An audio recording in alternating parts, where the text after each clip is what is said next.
generation of NBA players are taking the game into the future. Now, NBA's Rising Stars takes you on their fast track to fame, including Shaquille O'Neal, Dan Marley, Sean Kemp, Larry Johnson, and many more. Check out the world's greatest athletes as they strut their stuff on the court.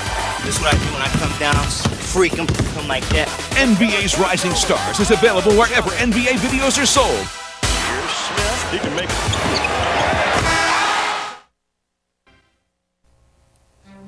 Throughout NBA history, there have been those legendary players and time-honored teams whose heroics endure the generations. We're going to have to see if they can respond to the challenge.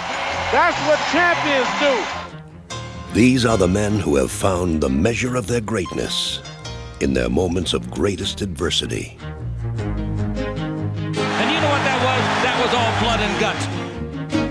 And as they have triumphantly faced their personal challenges, they have shown us the best in sport and in themselves. It's all over! It's all over! It's all over!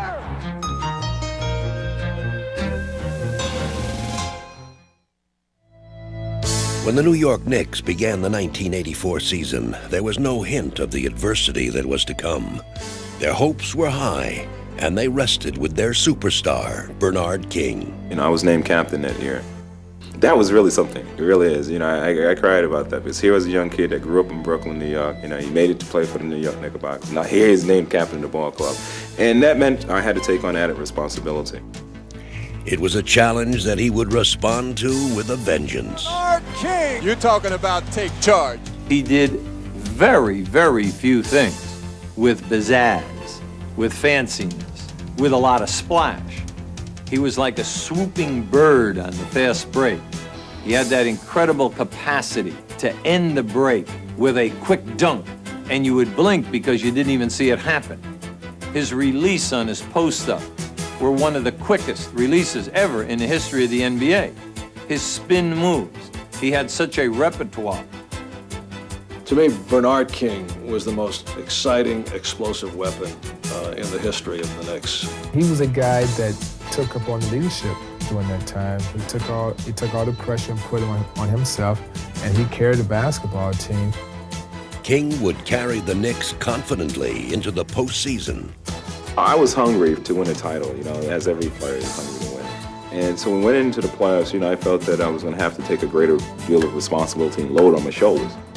And against the favored Pistons, he would do just that. Draws the foul, yes, and it counts. Beautiful move by Bernard, and Bernard is off to an excellent start. Bernard King once again, and he has now scored the Knicks' last 9 points. Again for King, and he beats Tripucka, yes, and it counts. Bernard King has established a new NBA record, 23 consecutive points. With a determined Bernard King averaging over 40 points a game, the Knicks fought their way to a 2-all series tie. But in the decisive 5th game, they would see their superstars stricken and their chances suddenly in doubt. It was at least 120 in there that evening. We had an added problem because Bernard King had the flu. He did not work out in the shoot-around. The flu was sapping his body. He had a splint on the middle finger of the one hand and a splint on the middle finger of the other hand, playing with 2 dislocations. Only the great can tunnel vision and focus and block out pain. And that's what Bernard King did. King, yes, and it counts. On this night, neither sickness, injury, nor the Pistons would stop King. I was at the point I was beside myself. I would say we tried at least 3 or 4 people, and in many instances doubling people, but it really didn't make any difference because he was going to get his no matter what. Has he missed a shot? I don't think so. Here's King over Jordan. Yes! 34 for King, and the Knicks now lead at 106-98. We were up big going into the last 94 seconds. And then Isaiah Thomas put on one of the greatest shows ever seen in the NBA. He scored 16 points in 94 seconds. King went for the steal. Isaiah, three-point attempt. He's got it.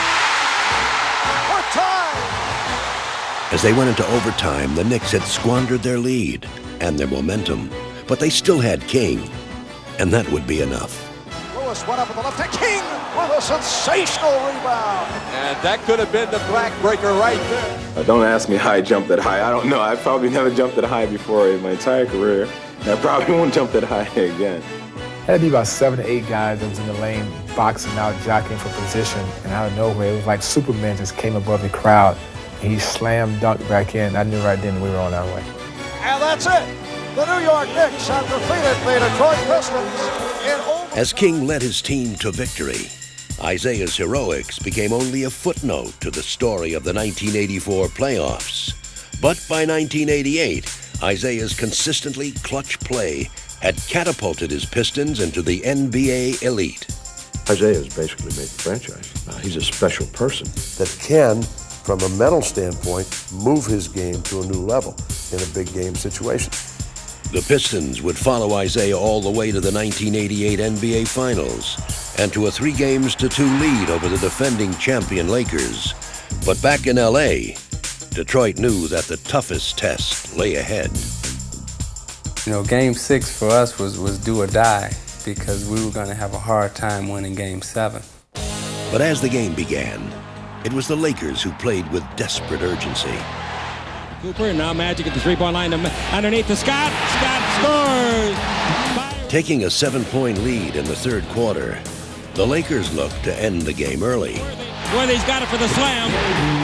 Gotta get going. Let's go. Let's go. Gotta get stops and score on the other end. They get around on us. Let's go. With the Pistons in dire need of a spark, Isaiah would provide one. Isaiah, and he scores. Great play by the little guard. Ignited by their leader, the Pistons finally shifted into gear. But with one misstep, their valiant comeback suddenly seemed in vain. To Dumars, who lays it in, and quickly the Pistons have come to Laker lead to 4. Isaiah Thomas is hurt down on the court underneath the basket. I couldn't tell what happened. First thing went through my mind was that I've twisted my ankle really bad. And I thought it was something that I could just run through. But the more I put pressure on it, the more it hurt. The Lakers wasted little time in capitalizing on Isaiah's absence. And without their captain to look to, the Pistons could do little to stop them. It's all hot, baby. But with the lead and his visions of a championship slipping away, Isaiah would not sit idly by. Against the odds, he would again lead an emotional Piston charge. He's the only guy I know that just will keep coming at you no matter what. I just say, I'm ready to go. I said, okay, we're right behind you. 8-point lead for the Lakers. Thomas with a looper scores. Yeah, but he's limping noticeably right now. Despite the pain, Isaiah would rally the Pistons single-handedly. He's got the feeling that he's going to have to carry this ball club, and he's doing a great job of it out here. I just kept saying to myself that I wasn't going to quit, and I wasn't going to be denied, and I wasn't going to let an injury stop me from winning. Staging one of the NBA's most courageous performances, Isaiah put on an incredible one-man show. Isaiah, three-point country. He tries for three. He got it. He tied the game. Here's Isaiah front court. He's got the hot hand. Thomas off balance. Basket counts and a foul. You can just see a lot of things that he was doing where you couldn't even believe it. Three-pointers, layups, jump shots in the corner. What a magnificent shot off the window. You know, nobody couldn't believe he was shooting a shot off balance, you know, running bank shots and things like that. And he was playing with one leg. Tries again. Makes again. He owns the night, Isaiah. It was almost mystical, the type of feeling that you get. And I got to the point where I knew I wasn't going to miss. He is just showing so much heart and determination for the Pistons. Give it to Isaiah. Why not? Isaiah against Scoop. He shoots over him from 20. It's good! I don't believe what I'm seeing. Magic. That's one of the greatest performances I've ever seen in my life, because a guy out there would sacrifice his body, his whole career to win a championship. Even Isaiah's record-breaking 25 third-quarter points would not be enough to bring the Pistons a championship. But only 1 year later, Isaiah would finally realize his dream. Winning the first of 2 consecutive championships, he would cement his place as one of the sport's greatest winners. He is one of those unique people that can do it with that kind of pain. I don't think there's ever been a tougher player mentally and physically in this league. While Isiah and the Pistons captured the first championship of the 90s, in the 80s they had learned their lessons from another Eastern Conference powerhouse, the Boston Celtics. Winners of 3 championships, the Celtics were led by the legendary Larry Bird, a unique player of unsurpassed determination. He was like a guy who would pick a locomotive up with ropes, pull a locomotive. He'll endure anything to win. But by 1991, age and injuries had taken their toll. Chronic back pain would now turn every game into a test of Bird's resolve.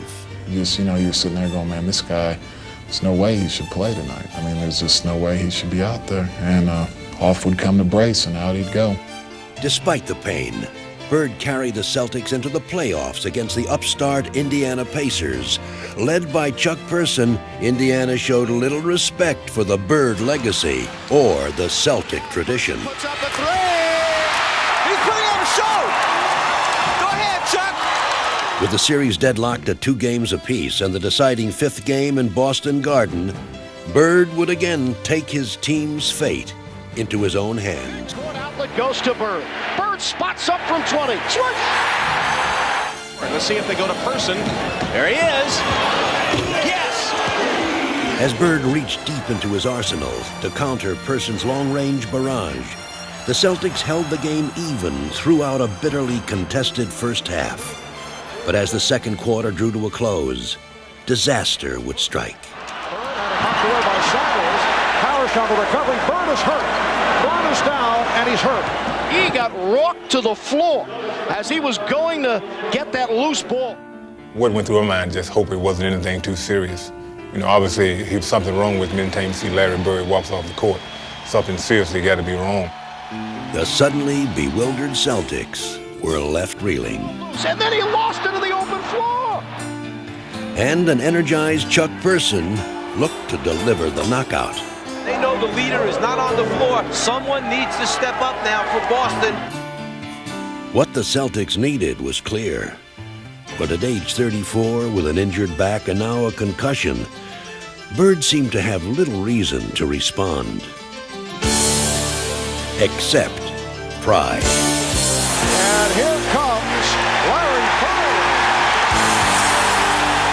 Bird is on the bench. He's got the warm-up jacket on.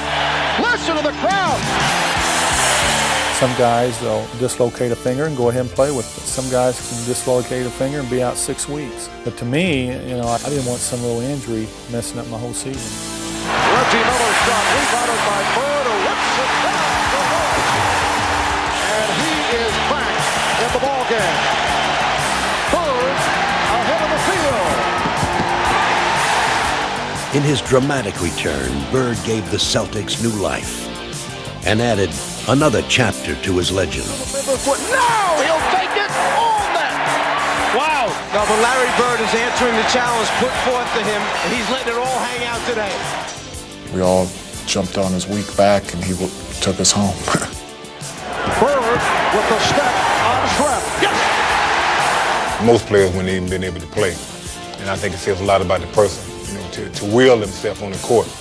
Bird has to hurry. 5 on the shot clock. The turnaround. Rainbow is on that, and he's going to the line. You say to yourself, how many times does he drive that spike through your heart with shots like this? But certainly this, out of the pages of Willis Reed. Eclipsing even the Celtics' triumph, Bird's stirring performance touched all those who were privileged to witness it. I already had a lot of respect for Larry Bird, but the way he played today, it's just like the stuff you tell your kids about. And I told him at the end of the game, I've never seen anything like that. Truly amazing. And, it's courageous and all those other things. And he's the leader. He is the leader of the Celtics, and he will be until he retires. His retirement would come only a year later, but his jersey would provide a fitting addition to the rafters that hold more championship banners than any other. It is here in Boston Garden that the sport's greatest dynasty was born. Beginning in 1957, the Celtics won 11 championships in 13 years, and in assembling these historic teams, Red Auerbach compiled an awesome roster of all-stars. But the franchise's centerpiece was its spiritual leader, Bill Russell. I think Russell was the foxiest, smartest, meanest player psychologically that ever played the game. Whatever it took to win, Russell would do. The guy comes in and you block the shot, and then you go down and you get an easy layup. These things make statements. And then you might look at him and smile and said, yes, we did that to you. Year after year, the Celtics would do it to every opponent who dared get in their path. Whether it was Cousy dribbling out the clock in 1962, or John Havlicek stealing the ball in 1965. The Celtics always seemed to find a way to win. Guys like Sam and Havlicek, Heinsohn, Cousy, Casey, these guys wanted to win every game, every year. We didn't have to find something external to want to win. It came from within our team. By 1966, this philosophy had translated into 9 championships. That's it. It's all over. Havlicek got the pass and he gets mobbed. It's all over. But by 1967, it seemed as if the Celtics' time to celebrate finally was over. Red Auerbach would retire as coach, leaving player coach Bill Russell the daunting task of rallying an injured and aging team. And as Wilt Chamberlain's Philadelphia 76ers eliminated Boston and claimed their title, it seemed as if the Celtic dynasty had finally fallen. The thing that I'll remember most is being in Convention Hall. We lost the series, I think, 4-1. And when they knew they had it in the bag, the fans started chanting, "The Celtics are dead, the Celtics are dead, the Celtics are finally dead."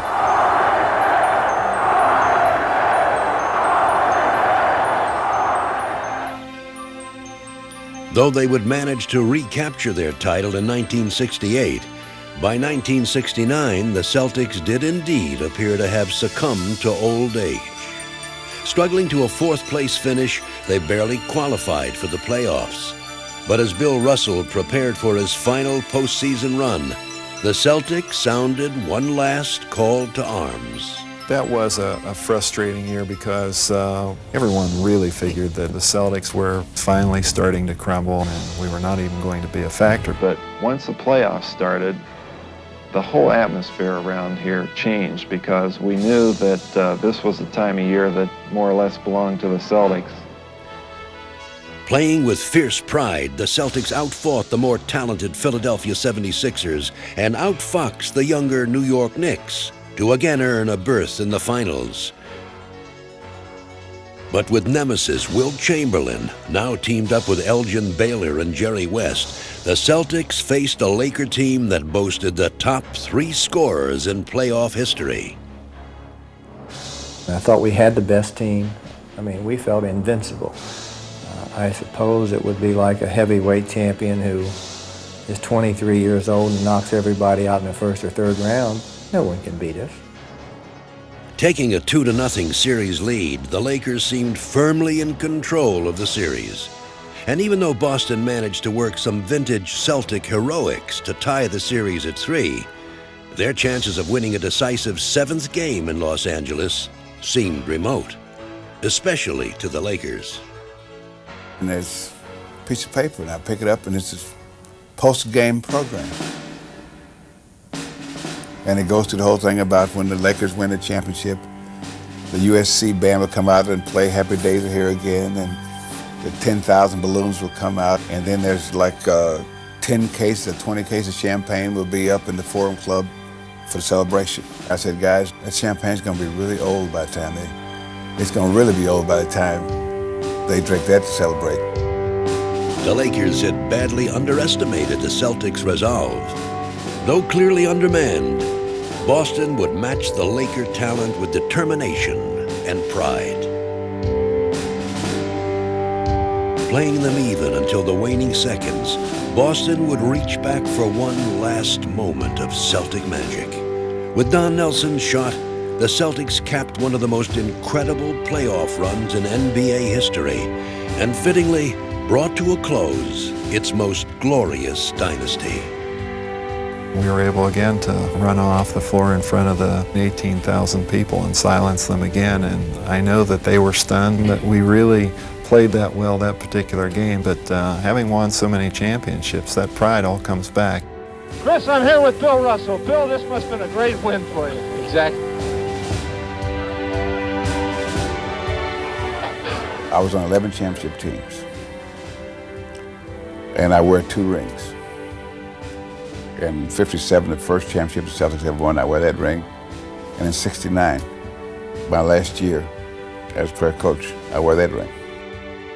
Bill Russell has been a model for many young centers who have followed him. And today, the player who seems to echo his spirit most clearly is Alonzo Mourning. I respect Bill Russell a great deal because of the things that he's accomplished. You know, it's unbelievable to think that somebody can win 11 NBA titles. I mean, he has more rings than he does fingers. Like Russell, Alonzo competes with a fierce intensity.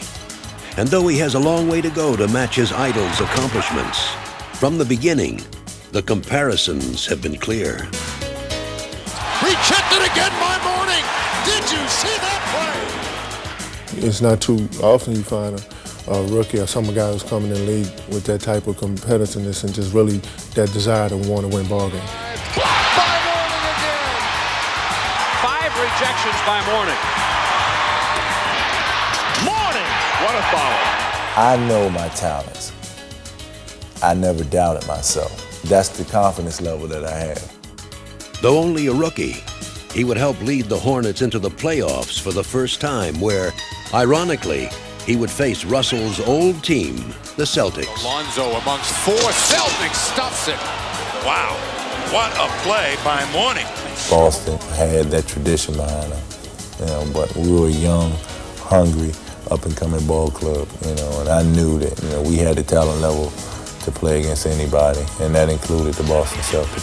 Here comes Mourning down the lane, the basket count. You hear people talk about the changing of the guard. There's Parrish, there's Alonzo. This is the changing of the centers, folks. With Alonzo leading the way, the Hornets would grab a 2-1 series lead. But trailing by a point with seconds to go in Game 4, they faced the daunting prospect of a decisive 5th game in Boston Garden, and a gut-wrenching test of their precocious rookie's confidence. Come on, gang, we're gonna win this game. We're gonna win the game. You gotta believe you're gonna win it. Let's go, baby, we can do it. Come on, Joe. Let's go, baby. This is for the win and the series. Mourning for the win. Alonzo, he wants to take big shots. He wants the moment that comes to him, and for a rookie, you can't ask for anything better than that. Alonzo Mourning ends it. And I just threw my hands in the air because you think of all the long, lonely hours in the gym, all the years and the things you had to go through, and then you sum it all up and you just live for that one moment. For most NBA first-round picks, draft day brings visions of glory and a hero's welcome. But hailing from an obscure Midwestern college, Dan Marley received a different kind of greeting. The Phoenix Suns select Dan Marley of Central Michigan University. We are very happy to select Dan Marley. I cannot help how you feel. All I can tell you is this: we couldn't be happier, and I think you people will be sorry that you ever booed this young man. The fans were booing me there, and my reaction was I've always had to prove to people that I belong, and I had to prove I could make it in the NBA. As he suffered a difficult pro adjustment, however, the only thing Marley seemed to prove was that the fans were right. To Marley, to the basket, blocked by Vlade Divac.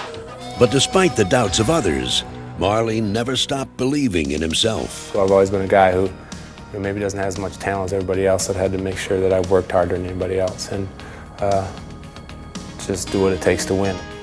It would not be long before Marley's hard work began to show results. To Marley, to the basket. Stripped away Marley. Marley. Marley rebound. Marley tip in. That was an unbelievable sequence by Dan Marley. Even die-hard skeptics were quickly converted to Marley fans as he richly rewarded the faith of those who chose him. Stolen by Marley. The Phoenix Suns have won game one. We just saw a guy who was really tough, who didn't back down from anything. And his defining trademark is he's always giving it the effort. Great hustle by Dan Marley. Continuing to improve, Marley has been recognized as an all-star and a Phoenix cornerstone. Dan Marley's unbelievably important to our success. When you have enough players that compete like he does, the shooting percentages, assists, all that stuff pretty much goes out the window. You don't measure Dan by stats, you measure him by grit. To Marley, can he hit another? Dan Marley, a new NBA record, 8 trays for Marley. Today, the boos Dan Marley heard on draft day are long forgotten. He has become one of the league's best players and a hero in Phoenix. It's better than any dream that I've ever had. I don't think I could have wrote a script and had it turn out better than it has for me. And I'm as happy as any person could ever be. Like Dan Marley, Spud Webb entered the league without a hero's welcome. Standing 5'7" tall and drafted in the 4th round by the Detroit Pistons, he was cut before he was noticed at all. Catching on with the Atlanta Hawks, he faced an uphill battle just to stay in the league. You have to have a strong mental capacity to put up with a lot of stuff at a smaller size, but if you don't believe in yourself, no one else will. And at the 1986 All-Star Weekend in Dallas, he would push that belief to the limit as an unlikely contestant in the slam dunk contest.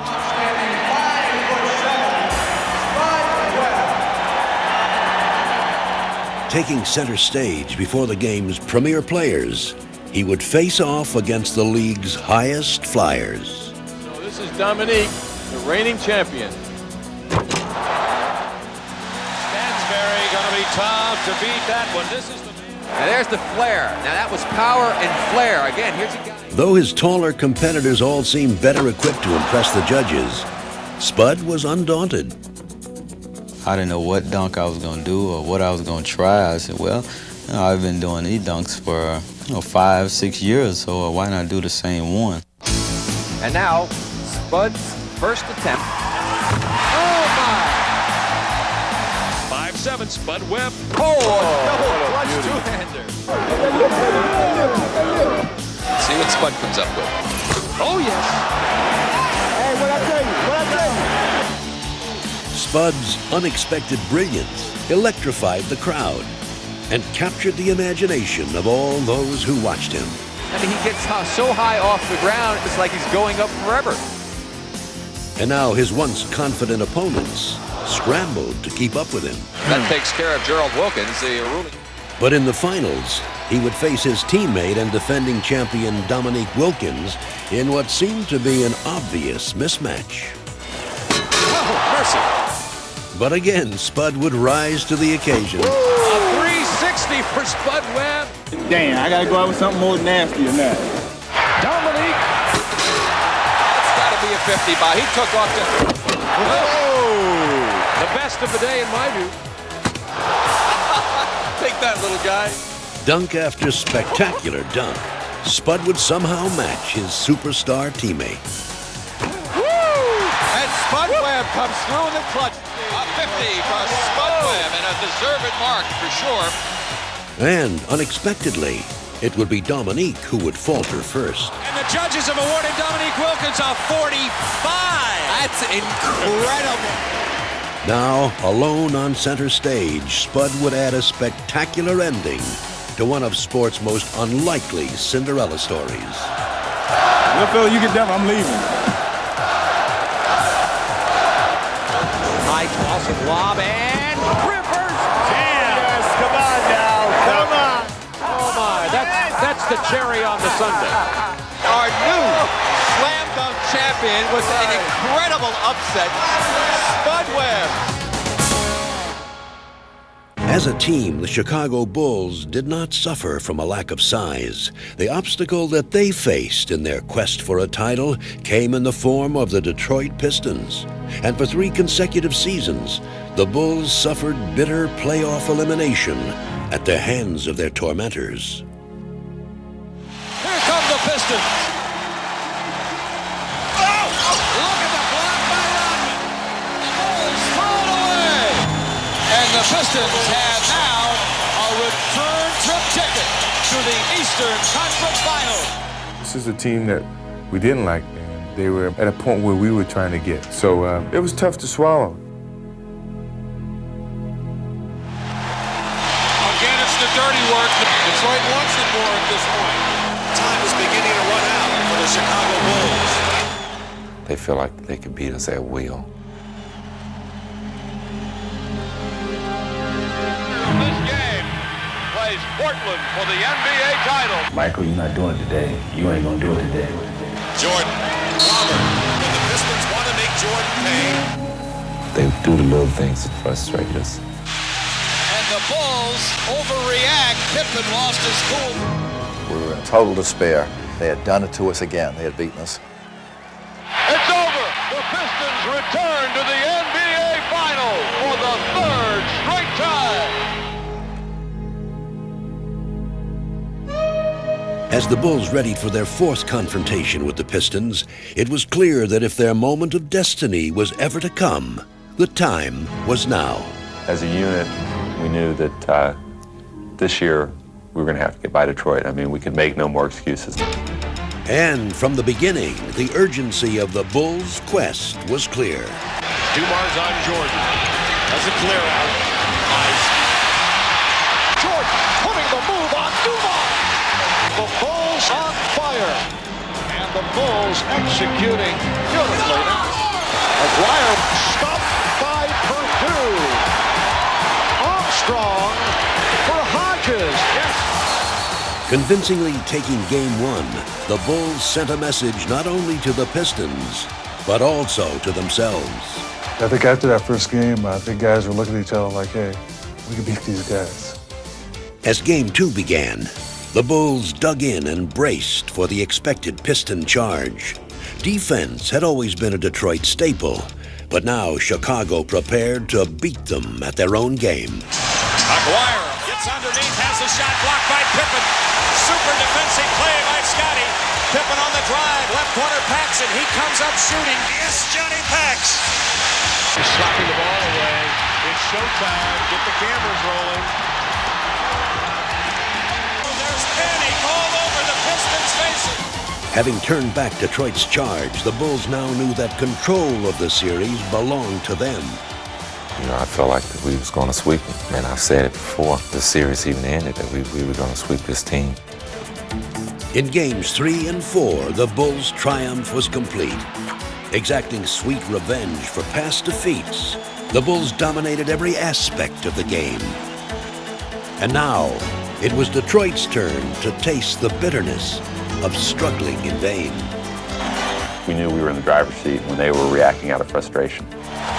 As time is running out on this Detroit championship era, the Chicago Bulls are out to put the Pistons away. It was a great feeling for these players to know that they had such control and such domination of the team, which had put us through so many grinding times together. Everything that they had always thought that they could take from us, we had took it back. I was always very confident that we could beat this team. And I felt this year when we faced them, we were ready. You know, we believed in ourselves. We believed in the system that we've been under for the last couple of years. And it's gratifying when you get to that point.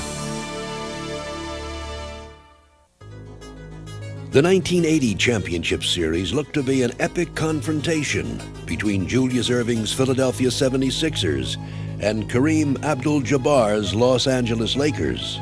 And true to form, The two superstars would dominate the show as their teams split the series' first 4 games. Watch this fantastic move by the doctor. But in the 5th contest, a cruel twist of fate would change everything. Kareem's hurt. Kareem turned an ankle. Kareem is hurt. I don't think Kareem is going to be able to go anymore right now. With their captain hurt, the Lakers now looked for help from a 20-year-old rookie, the precocious point guard, Earvin Magic Johnson. Magic running the team. Great pass inside to Cooper. Magic Johnson's been the difference here early. With Magic's spirited play compensating for a hobbled Kareem, the Lakers pulled out an emotional victory. Lobbed to Kareem in behind. They got the back door on Kareem, who took a blow and made the basket and drew the foul. And they're aroused in the fourth. But their joy was quickly tempered by the grim news that Kareem would not play in Game 6. When maybe the greatest player that ever played the game is hurt, and at the time of his career when he was dominant, when you lose that piece out of the equation, you say to yourself, how in the world can we compete with these people? You know, everyone thought it was going to be the 7th game in Los Angeles, except Magic. I sat in Kareem's seat on the plane, and I told the guys on the plane, and you can ask them all, don't fear, because 32 is here. You are looking live at the sold-out crowd at the Spectrum in Philadelphia. It is Game 6, the 76ers and the Lakers. Boldly, Magic would now take history into his hands. A young man by the name of Magic Johnson is going to start at center. When Magic jumped in the center with Caldwell Jones, I actually almost started laughing because I kept wondering what is going through Philly's mind. Ball goes up high now, high.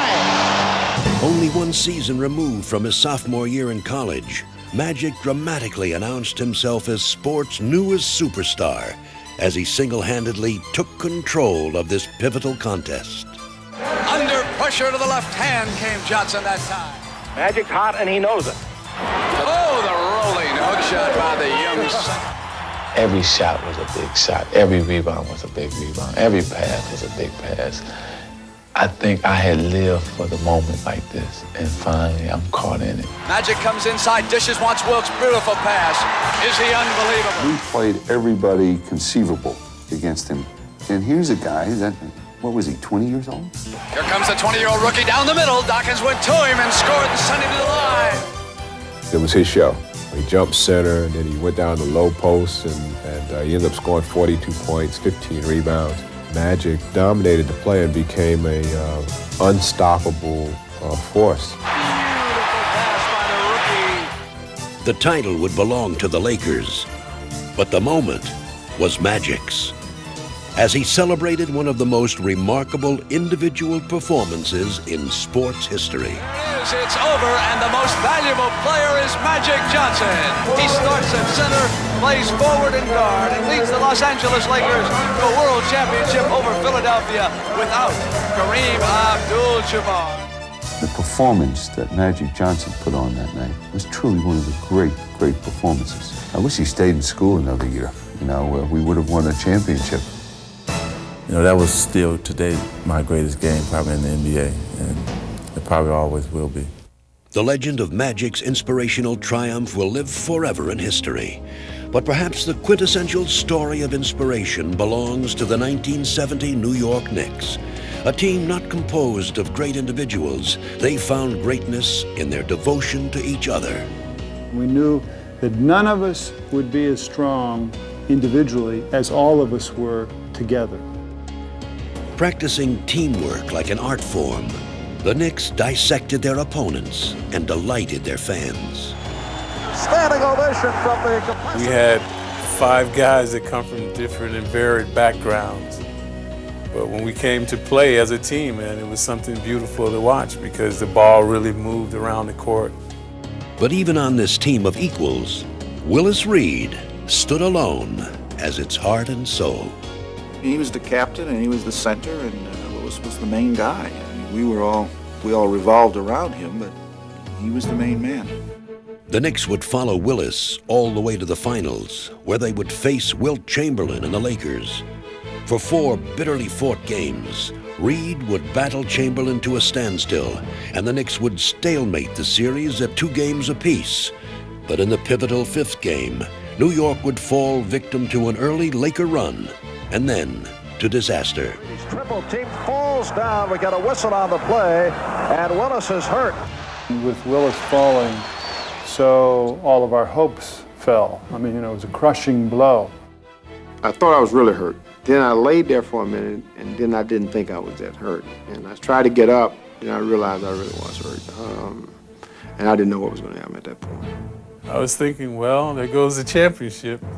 Willis was the backbone of the team, and without him, I didn't see any way that we could contain Chamberlain. But rallying around their fallen captain, the Knicks would find a way. Swarming Chamberlain, they would capture the game's momentum and miraculously grab the series lead. A sensational victory for the New York Knicks, doing it without Willis Reed, moving in front 3 games. But without Willis for Game 6 in L.A., the Knicks were shredded by Chamberlain for 45 points and were sent back to New York for Game 7 in desperate need of another miracle. In the locker room, no one knew if Willis Reed would play or not. He was in the training room. The door was closed. Guys are getting dressed, saying, is Willis gone? Is he not gone? Busher came by and he said, big fella, if you give us 20 minutes tonight, so we're going to win it. He said, that's all we need from him. He said, we're going to win this game tonight. When the team left the locker room, nobody knew if Willis was going to come out. The big question is, will Willis Reed play tonight? There is tremendous doubt right now. I always remember one thing, that eventually, somewhere during my lifetime, that I will not be a basketball player 20 years down the road, 25 years down the road. I would have to I'd be sitting somewhere in some lake fishing, and I would have to say to myself, boy, I wished I had played that night. I wasn't going to let that happen, because that was my moment. Here comes Willis, and the crowd is going wild. Limping bravely out onto the court, Willis would put on one of the most inspirational performances in NBA history. Barnett to Reed on the forecourt, right side from 20, jumps, yes! Willis has hit on his first 2. He hits his first 2 shots, and that tells us all we can do this, and we did. Though Willis would not score again, he would not need to. He had rallied his teammates, and they would do the rest. The Knicks are hugging each other on the bench. Confetti from the mezzanine area here at Madison Square Garden. The New York Knickerbockers have won the 1969-70 World Championship of Basketball. They are being... Again, our congratulations. You've offered, I think, the best that the human spirit can offer.